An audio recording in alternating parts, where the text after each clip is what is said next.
Hello, everyone. How are you doing today? Welcome to a new episode of Bible Study with Tina. I am Tina Palade, and today we're going to be reading the book of Genesis, chapters 37, 38, and 39. And it says, Now Jacob dwelt in the land where his father was a stranger, in the land of Canaan. This is the history of Jacob. Joseph, being 17 years, was feeding the flock with his brothers. And the lad was with the sons of Bilhah and the sons of Silpah, his father's wives.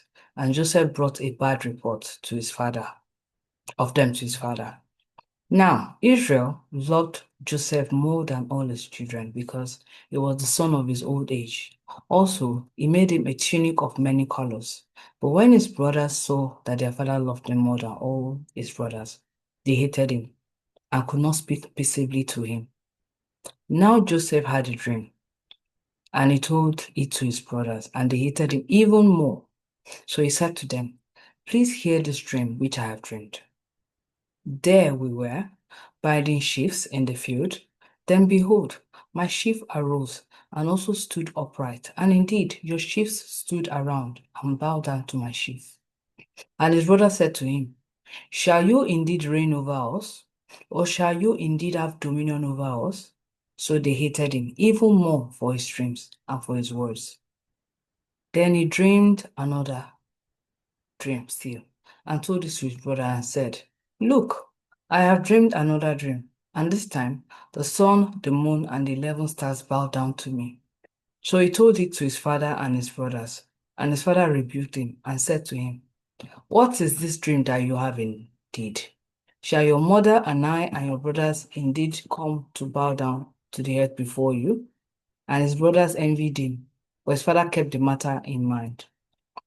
Then his brothers went to the field to feed their father's flock in Shechem. And Israel said to Joseph, Are not your brothers feeding the flock in Shechem? Come, I will send you to them. So he said to him, Here I am. Then he said to him, Please go and see if it is well with your brothers, and well with the flocks, and bring back word to me. So he sent him out of the valley of Hebron, and he went to Shechem. Now, a certain man found him, and there he was, wandering in the field. And the man asked him, saying, What are you seeking? And he said, I am seeking my brothers. Please tell me where they are feeding their flocks. And the man said, They have departed from here, for I heard them say, Let us go to Dothan. And Joseph went after his brothers and found them in Dothan. Now, when they saw him afar off, even before he came near to them, they conspired against him to kill him. Then they said to one another, Look, this dreamer is coming. Come therefore, let us now kill him and cast him in some pit. And we shall say, Some wild beast that devoured him. We shall see what will become of his dreams. But Reuben heard it, and he delivered him out of their hands, and said, Let us not kill him. And Reuben said to them, Shed no blood, but cast him into this pit which is in the wilderness, and do not lay a hand on him, that he might deliver him out of their hands and bring him back to his father. So it came to pass, when Joseph had come to his brothers, that they stripped Joseph of his tunic, the tunic of many colors that was on him. Then they took him and cast him in a pit, and the pit was empty, there was no water in it. And they sat down to eat a meal. Then they lifted their eyes and looked. There was a company of Ishmaelites coming from Gilead with their camels, bearing spices, balm, and myrrh, on their way to carry them down to Egypt. So Judah said to his brothers, What profit is there if we kill our brother and conceal his blood? Come, let us sell him to the Ishmaelites, and let not our hand be upon him, for he is our brother and our flesh. And his brothers listened. Then Midianite traders passed by. So the brothers pulled Joseph up and lifted him out of the pit and sold him to the Ishmaelites for 20 shekels of silver. And they took Joseph to Egypt. Then Reuben returned to the pit, and indeed Joseph was not in the pit, and he tore his clothes And he returned to his brothers and said, The lad is no more, and where shall I go? So they took Joseph's tunic, killed a kid of the goats, and dipped the tunic in the blood. Then they sent the tunic of many colors, and they brought it to their father and said, We have found this. Do you know whether it is your son's tunic or not?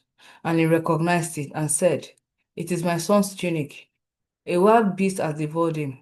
Without doubt, Joseph is torn to pieces. Then Jacob tore his clothes and put sackcloth on his waist, and mourned for his son many days. And all his sons and all daughters arose to comfort him. But he refused to be comforted and said, For I shall go down to the grave to my son in mourning. Thus his father wept for him.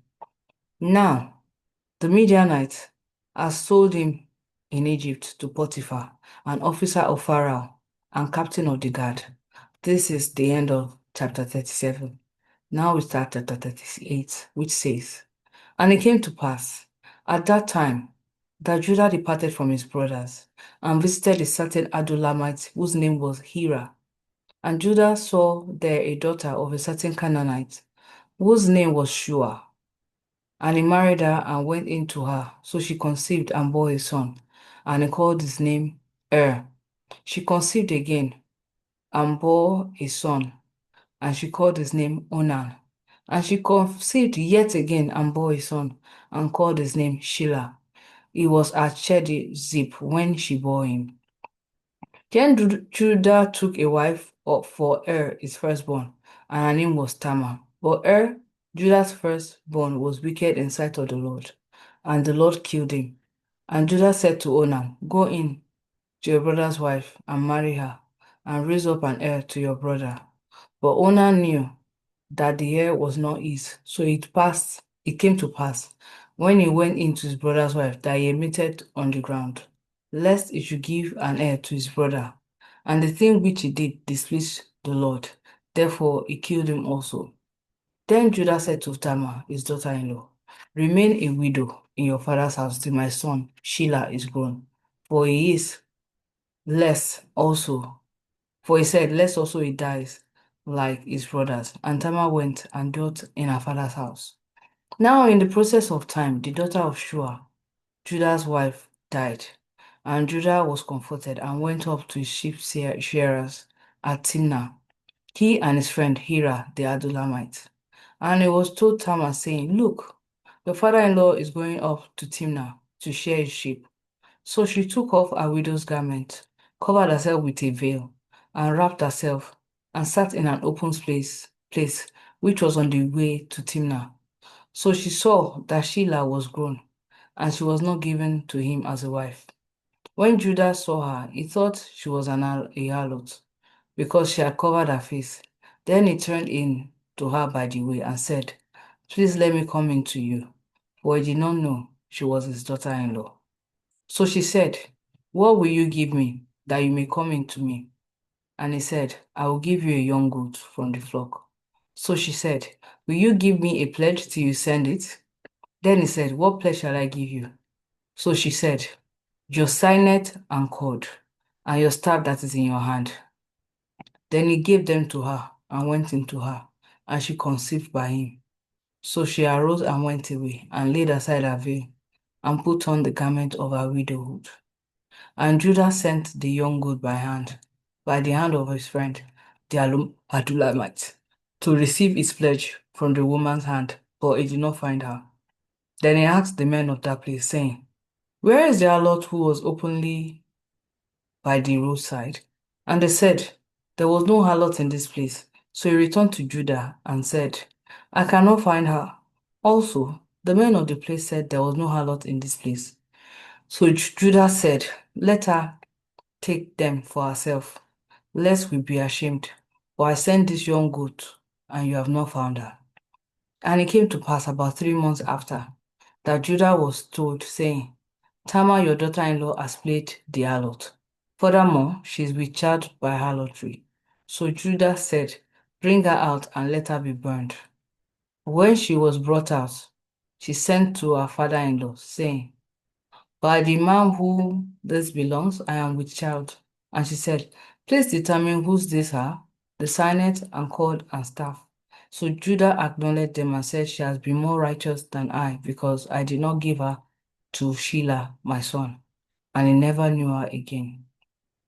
Now it came to pass, at the time for giving birth, that behold, twins were in her womb. And so it was, when she was giving birth, that one put out his hand, and the midwife took a scarlet thread and bowed it on his hand, saying, this one came out first. Then it happened, as he drew his hand, that his brother came out unexpectedly. And she said, how did you break through? The breach be upon you. Therefore, his name was called Perez. Afterward, his brother came out who had the scarlet thread on his hand, and his name was called Zerah. This is the end of chapter 38. Now we start chapter 39, which says, now Joseph had been taken down to Egypt, and Potiphar, an officer of Pharaoh, captain of the guard, an Egyptian, bought him from the Ishmaelites who had taken him down there. The Lord was with Joseph, and he was a successful man, and he was in the house of his master, the Egyptian. And his master saw that the Lord was with him, and that the Lord made all he did to prosper in his hand. So Joseph found favor in his sight and served him. Then he made him overseer of his house, and all that he put under his authority. So it was from the time that he had made him overseer of this house, and all that he had, that the Lord blessed the Egyptian's house for Joseph's sake. And the blessing of the Lord was on all that he had in the house and in the field. Thus, he left all that he had in Joseph's hand, and he did not know what he had except for the bread which he ate. Now Joseph was handsome in form and appearance, and it came to pass, after these things, that his master's wife cast longing eyes on Joseph and said to him, lie with me. But he refused and said to his master's wife, look, my master does not know what is with me in the house, and he has committed all that he has to my hand. There is no one greater in this house than I, nor has he kept back anything from me but you, because you are his wife. How then can I do this great wickedness and sin against God? So it was, as she spoke to Joseph day by day, that I did not heed her to lie with her or to be with her. But it happened about this time, when Joseph went into the house to do his work, and none of the men in the house was inside, that she caught him by his garment, saying, lie with me. But he left his garment in her hand and fled, and ran outside. And so it was, when she saw that he had left his garment in her hand and fled outside, that she called to the men of her house and spoke to them, saying, see, he has brought in to us a Hebrew to mock us. She came in to me to lie with me, and I cried out with a loud voice. And it happened, when he heard that I lifted my voice and cried out, that he left his garment with me and fled and went outside. So she kept his garment with her until his master came home. Then she spoke to him with words like this, saying, the Hebrew servant whom you brought to us came in to me to mock me. So it happened, as I lifted my voice and cried out, that he left his garment with me and fled outside. So it was, when his master heard the words of which his wife spoke to him, saying, your servant did this to me after this manner, that his anger was aroused. Then Joseph's master took him and put him into the prison, a place where the king's prisoners were confined. And he was there in the prison, but the Lord was with Joseph, and showed him mercy, and gave him favor in the sight of the keeper of the prison. And the keeper of the prison committed to Joseph's hand all the prisoners who were in the prison. Whatever they did there, it was his doing. The keeper of the prison did not look into anything that was under Joseph's authority, because the Lord was with him, and whatever he did, the Lord made it prosper. This is the word of the Lord. Right now, we've just finished reading the book of Genesis, chapter 37, 38, and 39, which is about the story of Isaac and his sons, the story of just Jacob and his sons, and the relationship amongst the children and how they conspired to kill Joseph. But thankfully, Reuben, the oldest, intervened. However, before Reuben could come back to rescue Joseph from the pit, he had been sold. And now we also were able to talk about his journey from being a slave and in Egypt to becoming a servant, a highly pleased servant in Potiphar's house before he was sent to prison in the same Egypt. So if you enjoyed this story and you learned a lot from it and you want to share some experiences you've had or you understand about this passage, please comment below in our video and also like our videos so that you can always be able to come back and share with friends and family. So stay tuned because tomorrow we're going to be discussing Genesis chapters 40, 41, and 42. Have a wonderful day. Bye bye.